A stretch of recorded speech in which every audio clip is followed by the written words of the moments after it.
సత్యం అయితే ఇంకా ప్రభావతి మాటలకి అడ్డు అదుపు లేకుండా తను మాట్లాడుతూ ఉంటే సుమతి విషయంలో కూడా తను అలాగే మాట్లాడుతుంది. ఇంకా రవిని సుమతిని తను కొంచెం తేడాగా మాట్లాడితే, కానీ శృతి అయితే మాత్రం నా భర్త గురించి నాకు తెలుసు, రవి ఎలాంటి వాడో, అలాగే నువ్వు తన ఫ్రెండ్ కదా, రవి మంచివాడైతే నువ్వు మంచిదానివే అని చెప్పిన ఒక్క మాటతో ఇంకా ప్రభావతి నోరైతే మూయిస్తుంది.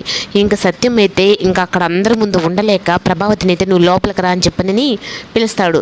ఇంకా ప్రభావతి అయితే ఇంక లోపలికి వెళ్ళిన తర్వాత, అయ్యో ఈయన ముఖం చూస్తే నన్ను ఇప్పుడు బాగా నాకు గడ్డి పెట్టేటట్టున్నారు, అయినా తనతో ప్రేమగా మాట్లాడి నా బుట్టలో పడేసుకుంటానని, ఏంటండి నన్ను పప్పి అని పిలవడానికే లోపలికి పిలిచారా అని చెప్పని ప్రేమగా తన దగ్గరికి వెళ్తుంది.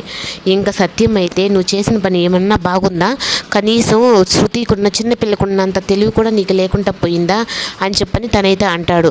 ఇంకా బాలు అయితే అంత ఆర్డర్ అంతా మాలలు కట్టి అంత ఆర్డర్ అయితే లోడ్ ఎత్తుతారు.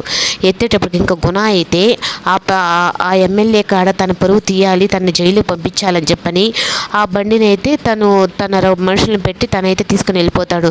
ఇంకా బాలుకి అయితే ఫోన్ చేసి ఈ విధంగా బండి ఎవరో తీసుకెళ్ళిపోయారని చెప్పని అనేటప్పటికి ఇంకా బాలుకి అయితే ఏం అర్థం కాదు. ఒక పక్క ఎమ్మెల్యే కాడి నుంచి ఫోన్ వస్తుంది, మాలలు రాలేదు, ఈ విధంగా బండి ఎవరో తీసుకెళ్ళిపోయారంట, అంటే మీరు కావాలని చేశారు, అయినా మీకు ఆర్డర్ ఇవ్వడం నా తప్పు అని చెప్పని ఇంక ఎమ్మెల్యే నోటుకు వచ్చినట్టు మాట్లాడుతూ ఉంటే, నాకేం చేస్తావో నాకు తెలీదు, మీకు అంత అమౌంట్ ఇచ్చి కూడా నేను చేయించుకున్నాను అంటే అని చెప్పి అంటాడు. కానీ ఇంకా బాలుని మీనాని అలా ఏడిపిస్తూ గుణ అయితే చాలా సంతోషపడతాడు. బండి నా దగ్గర ఉంది, ఇప్పుడు నువ్వేం చేయగలుగుతావు బాలు, నా దగ్గర నుంచి శివాన్ని లాక్కున్నావు కదా, ఇప్పుడు నేనేం చేశానో చూడని చెప్పి అంటాడు.